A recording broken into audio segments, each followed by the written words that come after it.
abe nana wenya de da enti ehia se obekoto ehia se obekoto na ododo biodio ha no mo to amamia na mo to amanila ante vanderpool but she man can ye kra nilante banama ila de vanderpool de ende nilante banama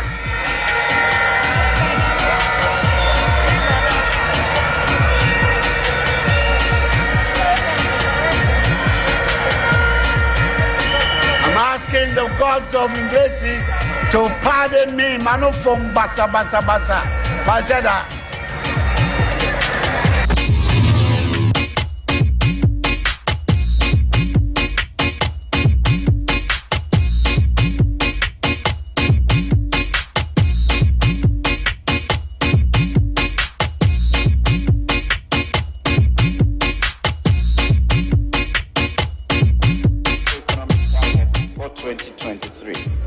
Overall real GDP growth of 2.8%, non-oil real GDP growth of 3%,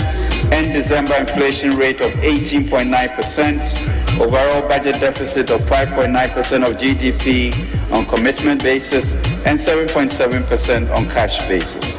Primary balance commitment basis of a surplus of 0.7% of GDP and a deficit of 1.1% of GDP on cash basis, and gross international reserve to cover not less than 3.3 months of imports. As I've indicated, we have made significant progress on restoring macroeconomic stability, and the narrative is changing.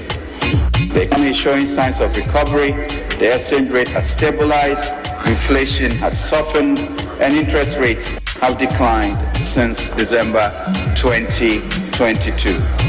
Mr. Speaker, these outturns are the results of focused implementation of all the measures we presented in the 2023 budget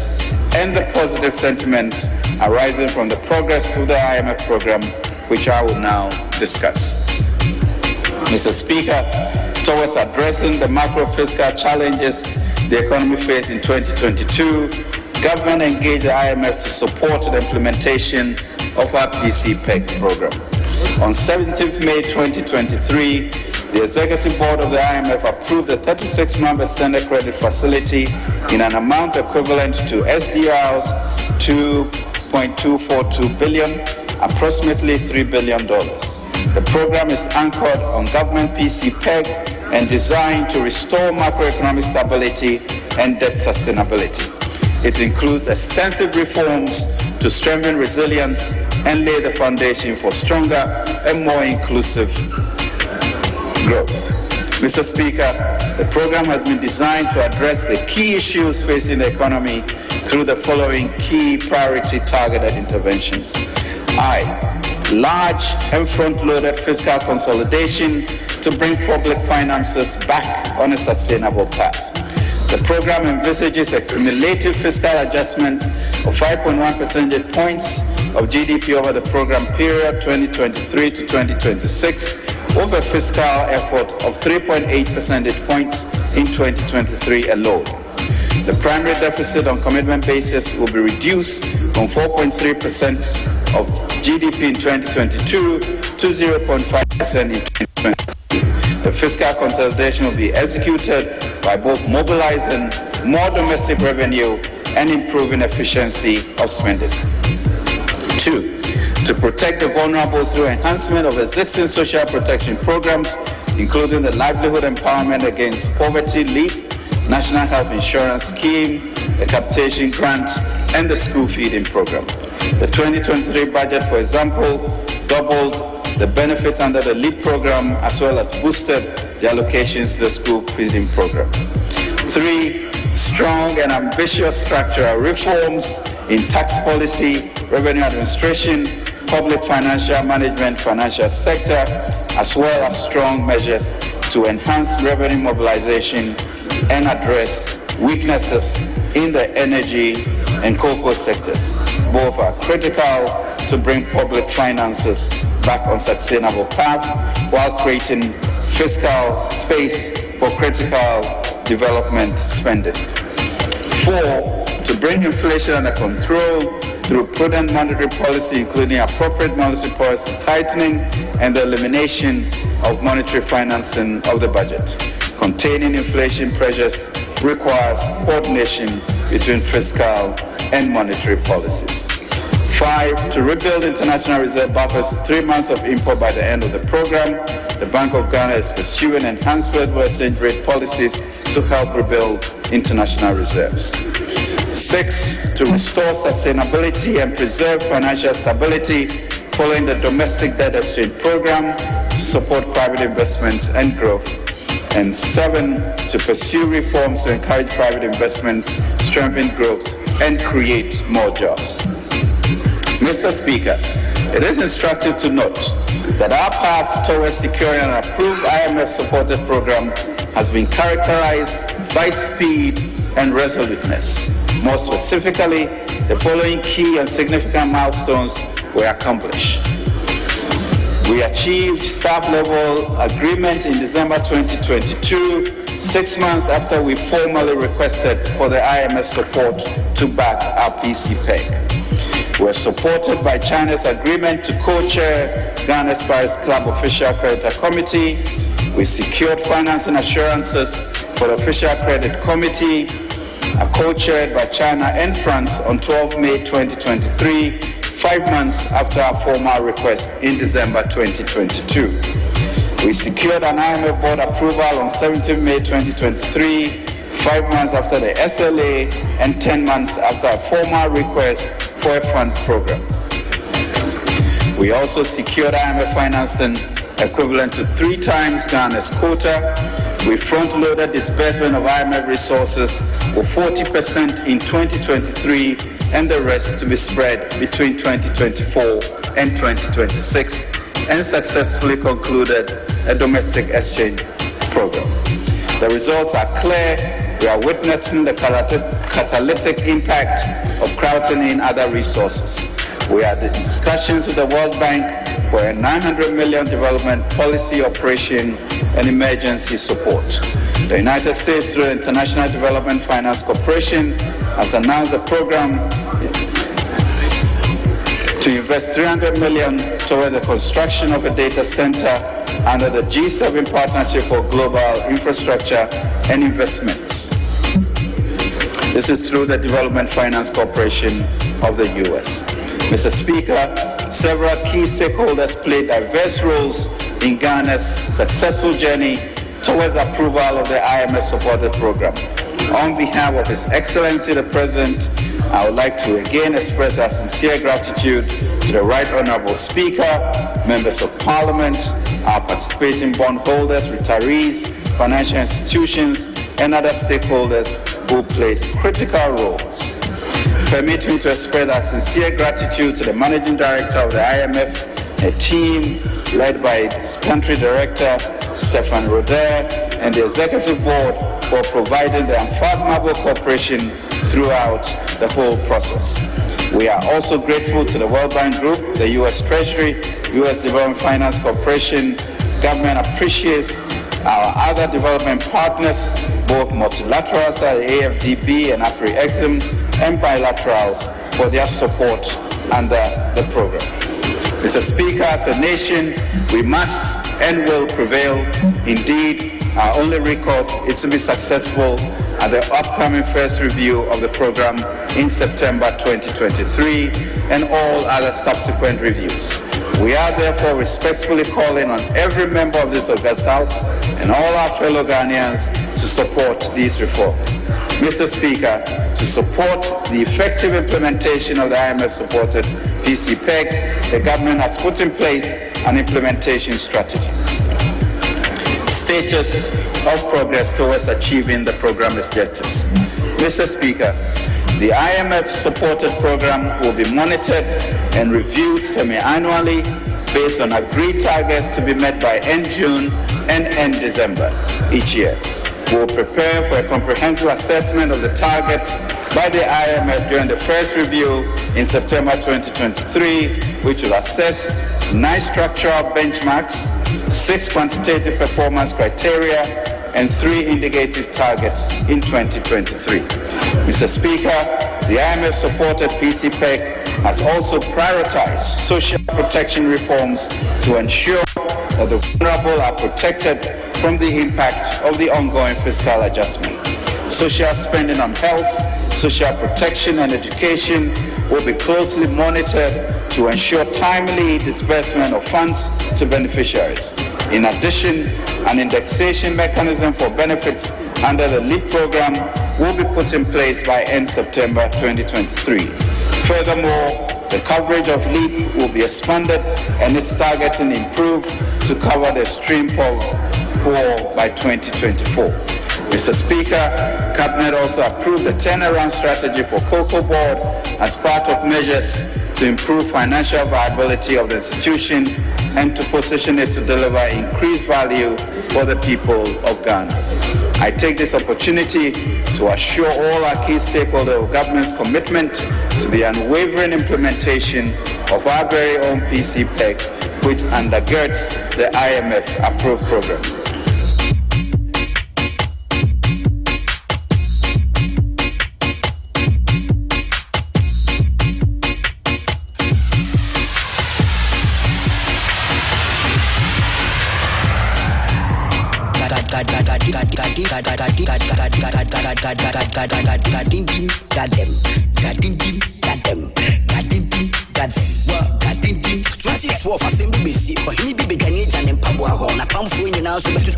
The voice of the people will chase them out. Obi smoke my baby boom boom. I say more Betty, everybody say blow. Campaign sika will be the way show. Senior yeah, and the last show. Politicians are facing ya promo kukromotini. Jaye kaimo, nyamuka kanya ye mamono. 4 years ni jaye betremo. Chine ni amboso honorable befre chicken and beer. Paso bakoko, ya yesika no the paper in new 2 years betre and down kukro. We don't buy a budget. I say no way team, no muda. Well, benchwa nikako. Yeah, ya yesika. I know baby I'm here radio. Kuwa krata plus wiki legs. It's a mama tete. Ibi abofuno. Kenyaji kum ishiraka wo. She otukono ne jonkuma. Say to ye gay. 2012 he never carry all that be die and I heroes fan. Yeah, well, goddamn. Well, goddamn. You know they see what them do, Nana could do. You know they see Papa J Ball. You know they see Mr. Sunday they shake. 2012 December PP. You know they see Nana do make quad. You know they see now in the listening campaign all door to door. If you know we're not sure you go ball. Well, goddamn. Well, goddamn. Let's go. Yeah. I'm on the way for we need no baba. Sika semnia ko shibranya mi asempa gwa to pay. Baba. I'm going to the boom. Or so be the time I guess ya. 286 billion.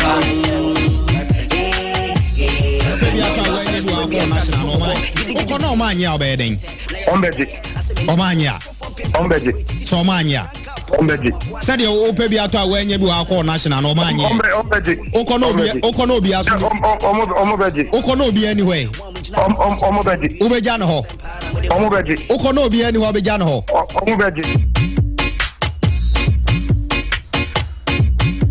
Indeed, Okonobi anywhere cry Bejano. Ijano no be her mamma Fakra Baba.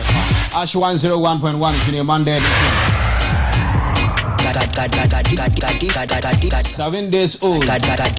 the 8th month of the year 2023. Very good afternoon, Yabaya Baba. Tanasia Sevo, the Ope. Best late afternoon political show. Tanasa say they brought from Seseya Kusise, Edon Tosunsi and Yumurana Babono. Sanse na Ben Radio and also Radio Mail Nafi Yem Fansamno Inshi Ingo Emma. Many of your 4 Tanase Nafi Enya Daje Dinkomo Baba and Semunum na said the Sitiano Osunya Quenya Baswa. Waba Chawa Sanse democracy near Jatum Siaba practice saying that here we will hope out to so many pay cane. Only Yajunia and our partners, but democracy and penny passum now also Abanoaba County, sanity. We cannot join we are Canadian, not yet pim the Koyan. In some doors one, Yani, but not say, now Ehunu Quanya Befaswa, yɛbɛka no mede de kwadwo amankwa FOXZY matrase free sabre akosise no nsia abo 4 apa ho anase sema duonu mienu abo apa no 9 ehon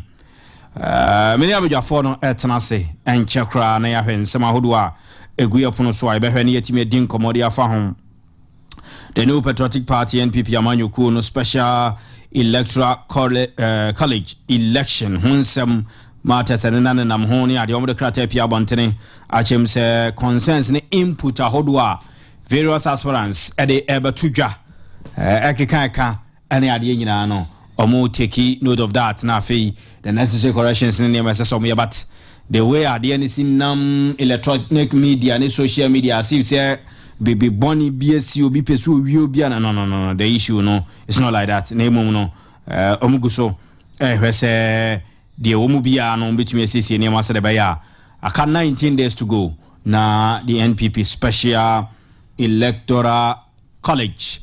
sa abato no ebeba so na fe special delegate conference was a congress who onometumi akwa aba eyi nipa no baako enum na fe ensia aka no akwa bebi atena atwen wo mo betumi atwen ebetwen wo mo so mo ntimi ntwen no ebetena se ene ade ho nsem wo ha abijafo tena se na yetimi ahwe campaign guso a ko NPP amanyuku mu a se medical kan campaign guso a ekoso ewo mu a obia nam ebontoa ekire de obetumi aye ewo dwumedie no eso emu nsem yebehwe na yedi ho enkomo ewo ha one issue so a yebehwe na afi eno so yetimi aka ho asem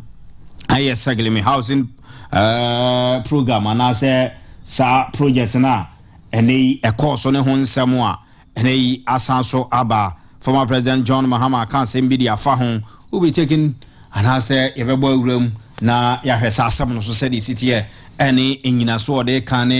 angle ofira oba ene de sese yeka ede fa ho yebehwe na eno so yedi nkomo ni se ne ana BC so nkwada na hyase a wo mo etwere omo enso hwe no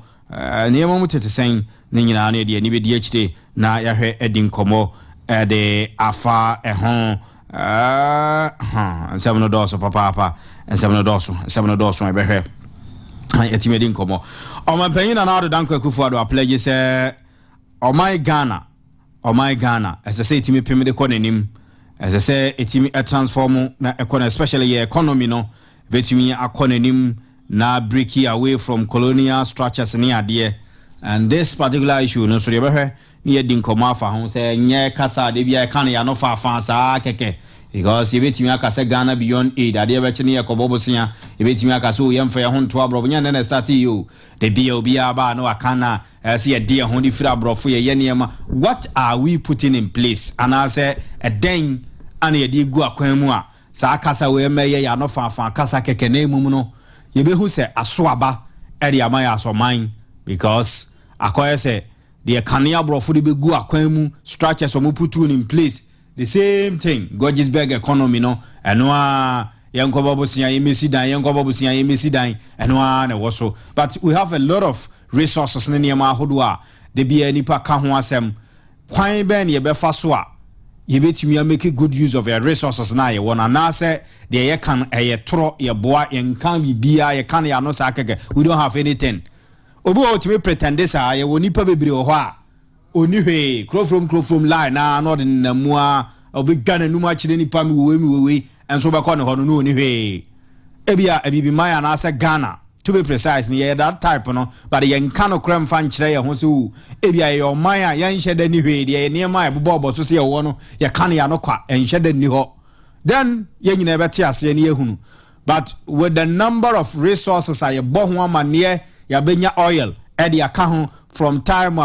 you discover oil from former president Kufuor time so and Mills John Mahama time so yes I discover oil site ahodo make site to oil no yes now no you will fills ahodo bebre you to oil ade ba kwa Ghana for as a ya na ye re ye fini say you can see discover oil na enye ba bi ba akopɛ na ezi to oil ye timi discover bebre ri aka ho a ene ye tu fa ngo ni bi so it tells you say the number of barrels is ye timi nya no increase and economy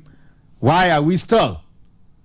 rely on that Georgesburg economy, no? Why are we still relying on Abrofono and Sunny Timidi? Yedi and Sakrasha and Womane, your Mampana and Other Danko Kufuado, Casa found, say, Yam Pimim Quayanim, Yenya bit to me said about a bit to transform your economy, no? Now, no, ya can't see what are we doing? I will just for maybe so more. Now, you have quite a befaso, now, ye economy, yet to me, a yeno economia.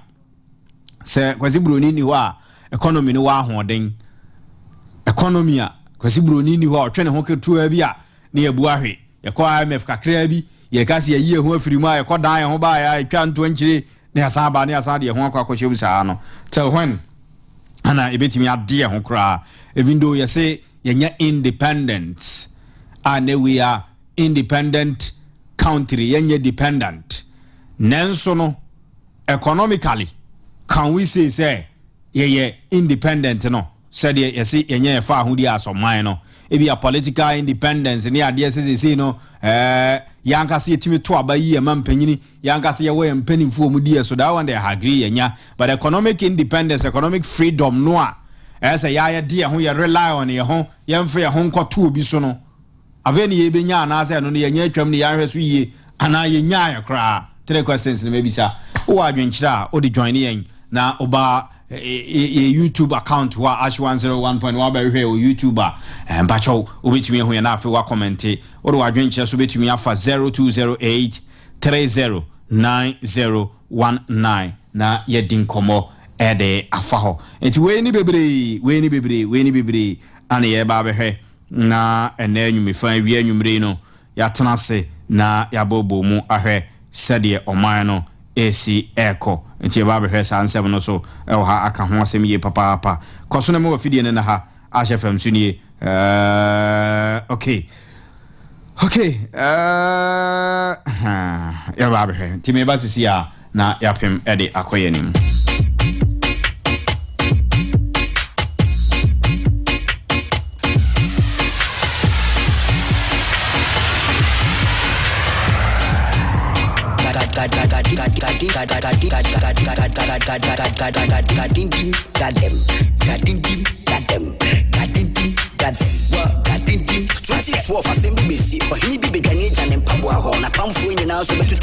The voice of the people go chase them out. Obi smoke kuma bebo bondo pum pum. Asem obeti everybody say blow. Campaign sika po media kwa show. Sini we ye ene ye la show. Politicians of face ya bremo kukromotini jaye kaimo. Ni amuke kanya ye mamo no. 4 years ni jaye betremo. Chine ni amboso honorable befre chicken and beer. Paso bankoko ya ye sika no de pepa ne new 2 years behwe and down kukro. We don't buy a budget. Asem we team no huda. Well benchwa nikako. Yeah ye sika. Ano pebia mi tie radio ko wakrata plus wiki leaks nsema metete ebi abofo no penya jekum ishiranka wo hwe otuko no ne jonkuma se to ye gay 2012 he na be carry order be die and a heroes fan yeah well goddamn well goddamn you know they see what them do nana kunedo you know they see Papa J ball you know they see Mr. Sundre they shake 2012 December PP you know they see Nana do inekwa you know they see say now in the listen campaign all door to door if you know we not sure you go ball well goddamn well goddamn let's go yeah man the way you for we know go ba me sika semni akoshi branya mi asempa gwa to go ba I been the boom or so be the time you see I was so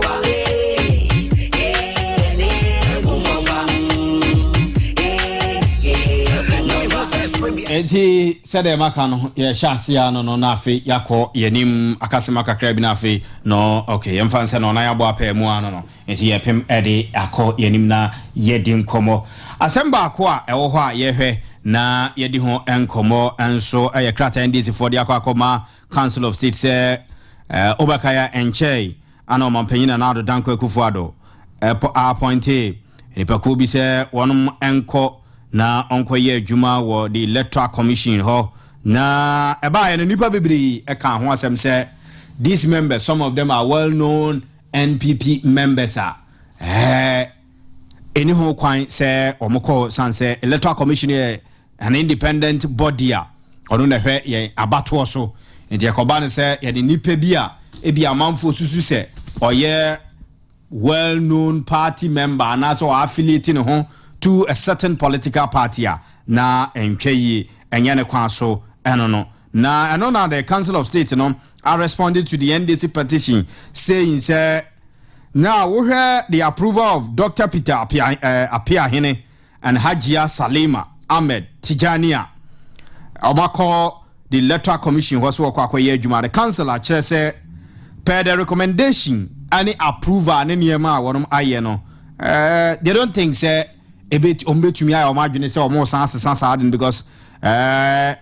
process I say so mutumi firm na omusi vini niema SM penifo timi hwem ego ni nyina true ehunu say these people are capable of doing the work and he say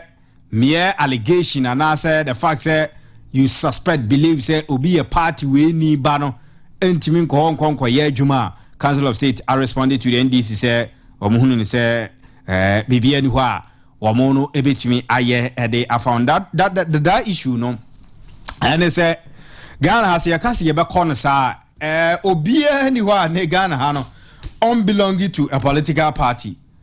say yakasi obi belonging to a political party and not say bi okura party ni card and so your party ni Ghana has to aba the electoral commissioner no to aba chief justice to aba president to aba IGP to aba obia to aba wa Ghana ha and this one to anko MPP obeto akọ NDC obeto akọ CPP obeto akọ PNC obeto akọ PPP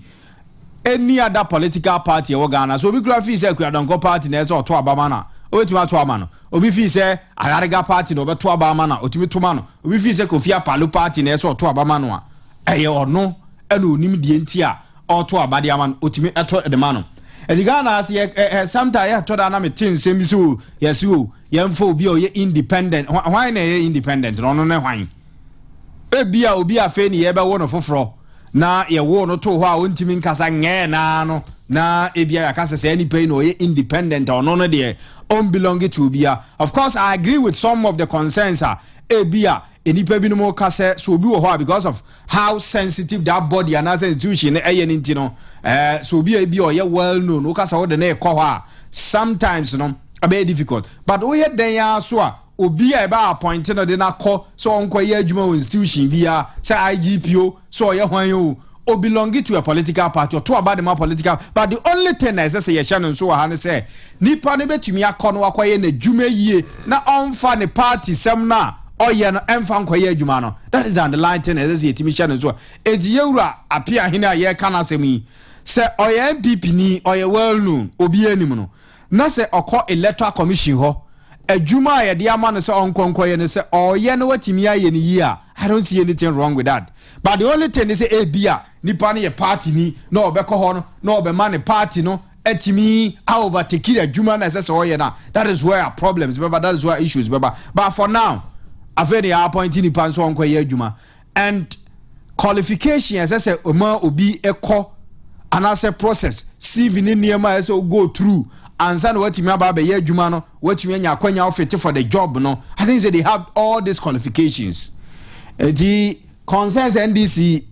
raise no mo dia akoma Council of State sen ko munye bibi mfa ho ene o mampanyini nkasa na o muntu o mampanyini fu no sesa na adwene wo ho no me hu ni say yanto ya bo ase kakra too early to conclude say any pana okọ ye adwuma no because of say mrebi no ye NDC ni nti no obetuma ba be ye na yeti krom ha ana former IGP secretary Honorable Peter Lanchene Tobu na onye secretary former IGP David Asantia Pietu why na appointed no so man pay na ado danko akufu na appointed no and onim say aban bia ba president bia ba na appointed your friend say the IGP and umpo you appoint somebody not say or your party ni but somebody who support or cause no somebody who protect you somebody obetumi aboa na onso mission any idea person utimi achieve man ye it definitely obiaba sa nipa no de beba se de be idea person oye no obetumi aye not ne born so na mum ne papam obetumi aye miwa no so no enne ye wo obi a oye NDC MP na ono aye secretary na yenim how sensitive that office is say akaso obi a secretary e de ema institution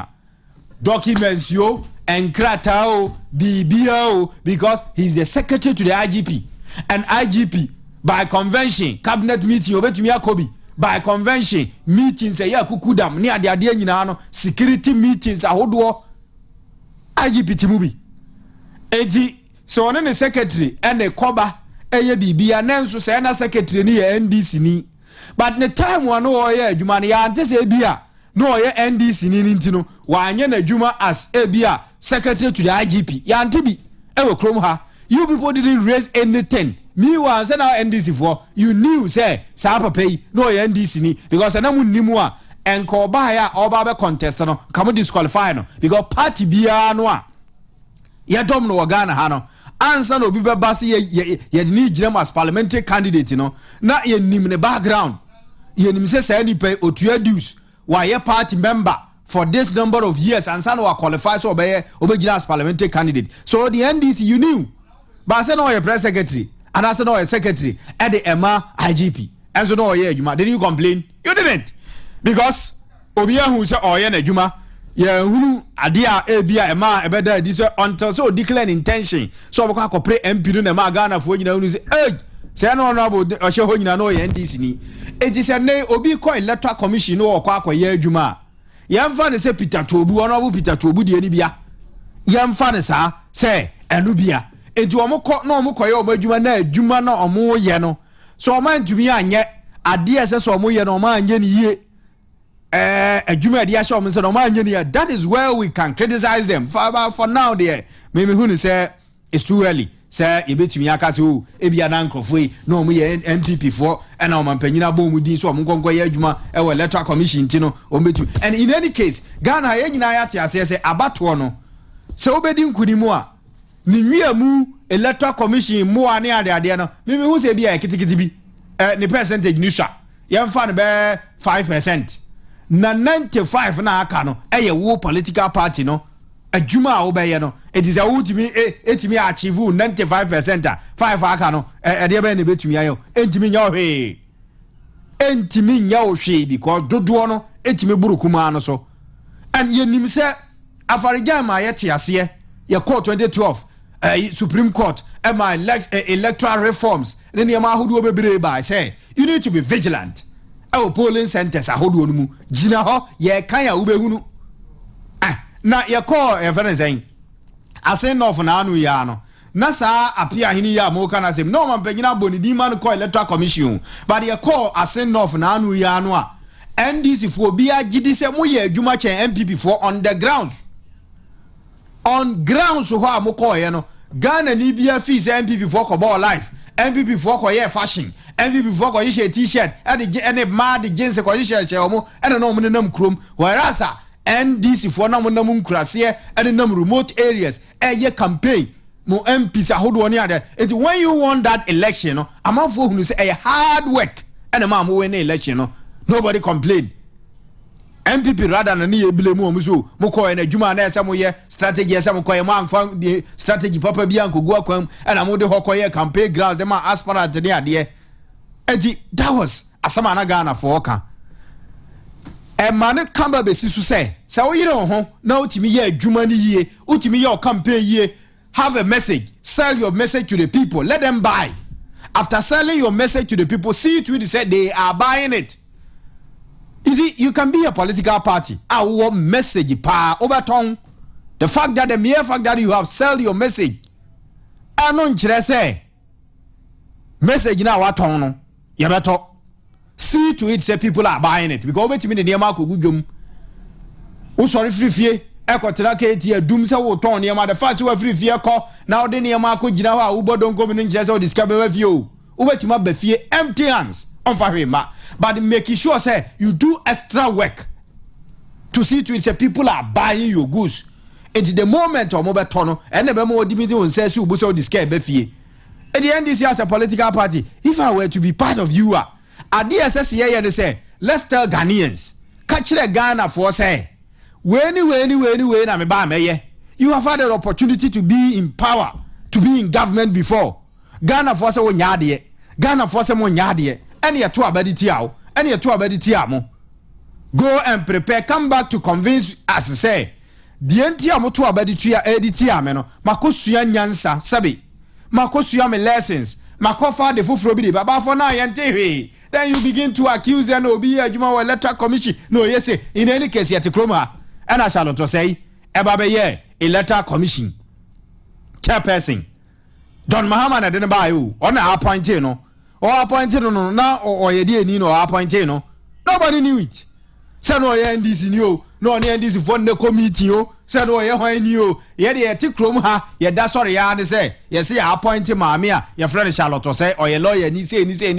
pe na yi ni CV ni ne ma no she qualifies to be the electoral commission chairperson and ye the man o krom ha e nyina ti krom obi ti bi kan bibi e ju fi say sa bre no ana John Dramani Mahama ebo maame Charlotte say di say o meye chairperson fama electoral commission factors ben o hweye die ne no onim fa de ho eno onim no hen no wa hia ne da na nadamfo no ana o hia na bontene ha no ko frɛ ne say maame bra be electoral commission chairperson never but oba no ono ana person no tia John Mahama former president John Mahama tia konwa so ono electoral commission chair o de ne ba e supervise aba emo lusu aba hu eno cry se nke ka cha ndisi for say no apia hino say hwan yo wako electoral commission one will never change anything if you have message if you want to sell something to Ghanaians intimacy sorry go and do your campaign and stop this we am wow koneko kasem brabaka cha Ghana for people are complaining say there's hardship in this country time on hardship wo ye pen so hardship wo emebunu so hardship wo even say mpenimfo so hardship wo ye nyina ye so no MPP for were able to convince Ghanaians to tell Ghanaians to say or how no doso dum so kumu unemployed situation doso weni timon to abam fama ye ba ye betumi aye niema dollar to cedi say ye be stabilize the economy no ye be economy na nyini they were telling people Ghana forget about whether they were able to niema o mekeka no they were able to fulfill their promise or not what ye nya ho ne ye hwesisi a ba bia ye hwesisi a ne say time ana niema mu aye den time ana ye pa ye ho ye hunu ya se no ye nya a political party to convince Ghanaians say vote for us now to abane de maya ye be sesa niema o to abane de maya ye be mama hunu niema so they told us something at the end is if one nyai na we na call electoral commission me say opa ye NDC chairman e say don't get yan call electoral commission boss say uni message na Ghana focus on to abane de tiawa wo ye den ye beto tiawo it is not about even though elections there ontimi nyi we say means in free at say football we ye den ye wo mu bi but eno ni rule be play no en shada no so bibiri sa minka say ni mu kura e den ye election we say means wo mu and the oya dan ya baby a wiase baby a we say means no de oya dan ya wo but eno ni rule na be play no en sheda nya kese bia say yati amakom ha yati subi constituency ni ya beto aba you know ho ya campaign ka kire nkrofo because aba na ya beto no form house na ko electoral commission ho aba ya beto no krom ha no ana aba ya beto no Ghana ha no ye nto no wo electoral commission office no wo rage enye ho na ye to no Rich Hospital opposite wanya ho na ye to aba wo ye to aba ni nyina wo bia constituency ni ye to wia polling stations ahodo no so aba na ye kan wo ho ye ma box no so mfa nko rage ho na akwa kan yo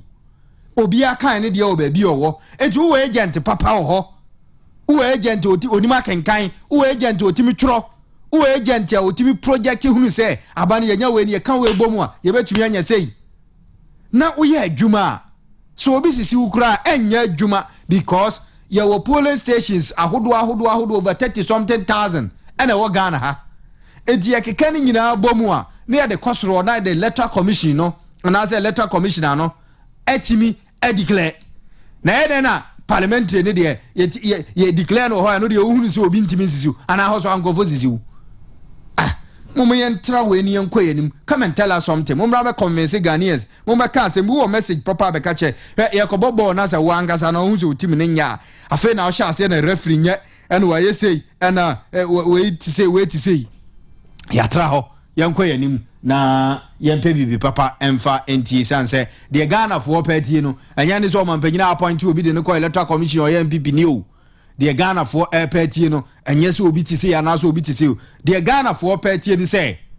oba be ye bibia ma economy net ma stabilize oba betima ye bibi ama ebia 10 to 15 years na ebia ade a yeto no 1 cedi no saa na yeto no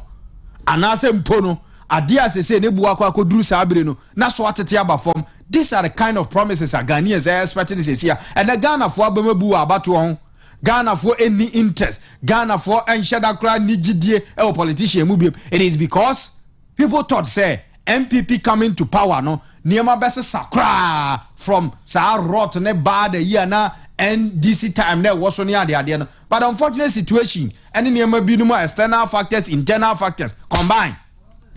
External factors, internal factors combine. And abeka bom na afi ama oman no niema rise ya kosro expectation ni niema no enkrofo anhye da nya said no mo pen no nti abambu aba. So if you are a political anafoa, come and tell us something that the MPP is not telling us. Come and tell us, say I will do this MPP for ntimi anye na afi Ghana for nya omu digidie na say electoral commission ho ye de obi akọ and I info obi nko ho no de my friend enye issue yamfa no nto na yampem ko yenim de mabunu hwehwe no Ghana ha no enya ne sa de no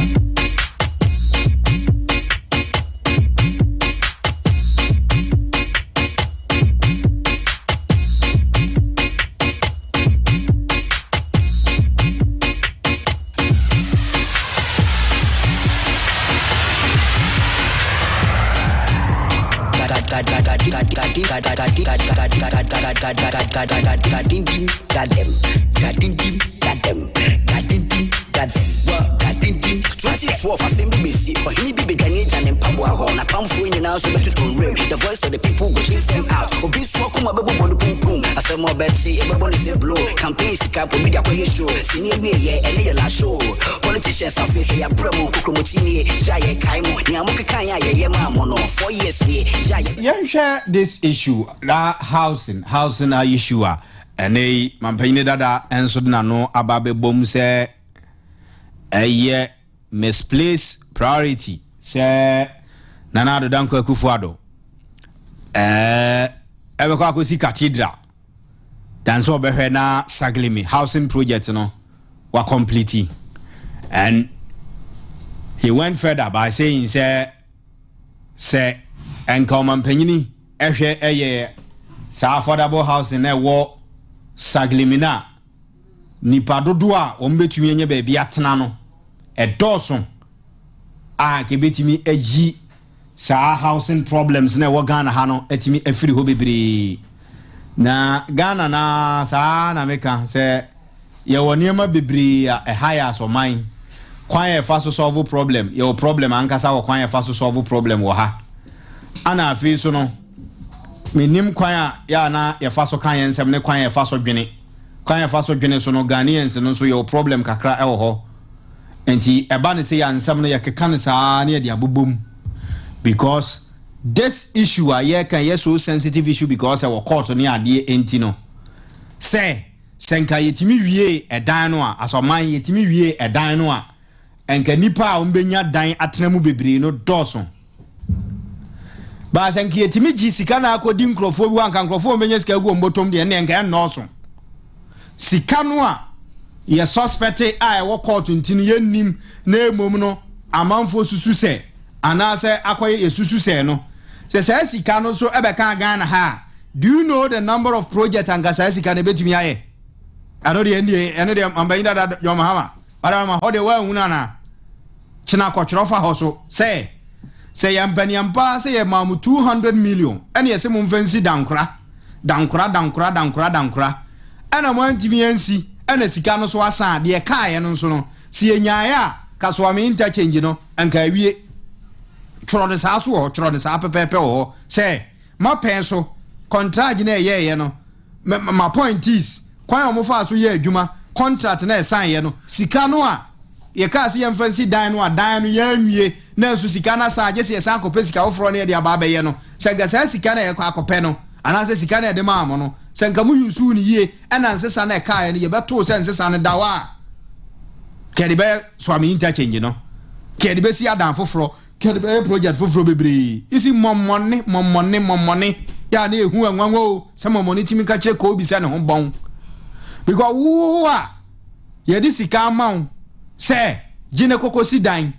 no wa nwie sika na sa krom hankwa na nsem we sezi sometimes we broni tini krom no tete nsem bi no bi say Ghana fo na no omu wa duro bi ana se kwan ben omu ye den fo a